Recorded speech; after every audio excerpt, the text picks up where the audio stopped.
Hi welcome to PSR studies. ఈరోజు APDSC latest news ఏంటనే తెలుసుకుందాం. ఈరోజు మనకి ఈనాడు పేపర్లో ఇచ్చిన ఆర్టికల్ వచ్చేసి 4.5 ఏళ్ళు నిద్రపోయారా, సన్నద్ధకు సమయం లేకుండా డిఎస్సి, ప్రభుత్వం మెంటల్ టార్చర్ పెడుతున్న అభ్యర్థులు, ఒక పక్క అతి తక్కువ పోస్టులు, మరో పక్క పరీక్షల షెడ్యూల్లో గజిబిజి.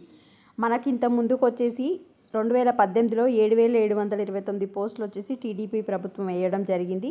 అప్పుడు విమర్శలు చేసిన జగన్ 23,000 ఖాళీలు మెగా డిఎస్సి అని చెప్పారు ఎన్నికల్లో, అప్పట్లో ఎన్నికల్లో. ఇప్పుడు ఎన్నికలు వస్తున్నాయి కాబట్టి స్పీడ్గా 6,100 పోస్టులకు వచ్చేసి మీకు నోటిఫికేషన్ ఇవ్వడం జరిగిందని చెప్పడం జరిగింది.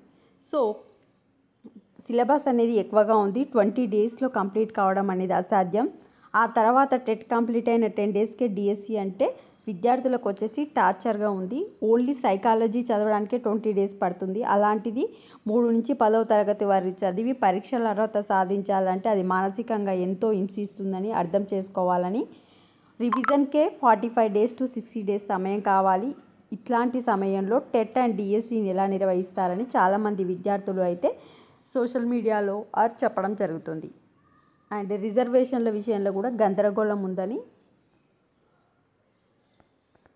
అభ్యర్థులు వాపోతున్నారు. This is the latest update about DSC. వీడియోని లైక్ చేయండి, ఛానల్ సబ్స్క్రైబ్ చేసుకోండి.